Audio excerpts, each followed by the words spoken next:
سامعین ناظرین، infection control society آپ کی صحت کے لیے اور آپ کی آگاہی کے لیے، اویئرنیس کے لیے مضامین آپ کی سماعت کے لیے پیش کرتی ہے۔ بلڈ پریشر کنٹرول کرنے کے حوالے سے مضامین پیش کیے جا رہے ہیں۔ نشے کی لت اور ہائی بلڈ پریشر کا چولی دامن کا ساتھ ہے، اس لیے ہر قسم کے نشے سے پرہیز کریں۔ نسوار سمیت تمباکو، گٹکا، پان، شراب، اسموکنگ، افیون، بھنگ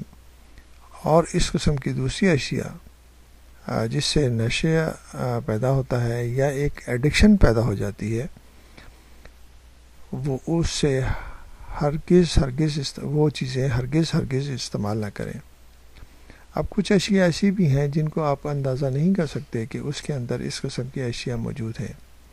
مثلا ہمارے جیسے ممالک میں کچھ ڈرنکس ایسے ہیں، مثلا چائے کے کو ہی لے لیں کہ کچھ چائے کے جو ہوٹل ہوتے ہیں ان میں کچھ جو ایسے عناصر استعمال کیے جاتے ہیں جس سے ایک ایڈکشن ہو جاتی ہے۔ وہ عناصر یعنی کہ ٹوبیکو کے بھی ہو سکتے ہیں، یا اس کے افیون کے پتے بھی ہو سکتے ہیں، یا اس کے سیڈ بھی ہو سکتے ہیں، اور اس طرح وہ آہستہ آہستہ انسان کو ایڈکشن میں مبتلا کر دیتے ہیں۔ ایڈکشن کے ساتھ بلڈ پریشر بھی بڑھنے لگتا ہے،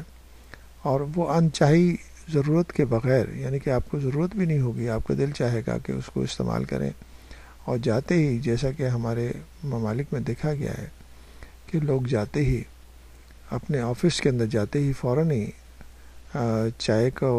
آرڈر دیا جاتا ہے، اور وہ خاص چائے جو عام طور پر چھوٹے چھوٹے ہوٹلوں میں ملتی ہے اسے پی کر وہ اپنی تسکین کرتے ہیں۔ اس میں شوگر بھی زیادہ ہوتی ہے، اس میں چکنائی والا دودھ بھی زیادہ ہوتا ہے۔ اگر کوئی فرد دن کے اندر 10 یا 12 پیالی وقتاً فوقتاً چائے پی لے تو اچھی خاصی تعداد میں اس کی شوگر جو ہے وہ اس کے جسم میں داخل ہوگی۔ چربی والا دودھ جو چائے میں ڈالا جاتا ہے وہ بھی داخل ہوگا، اور اس کے علاوہ اگر انہوں نے کوئی ایسی چیزیں استعمال کرنا شروع کر دی ہیں جس سے نشے کی بھی صلاحیت ہوتی ہے، جن میں نشے کی بھی صلاحیت ہوتی ہے، تو وہ بھی بلڈ پریشر کو بڑھانے میں مددگار ثابت ہوتی ہیں۔ تو اس لیے ان چیزوں سے احتراز کیجیے، ان چیزوں سے بچیے،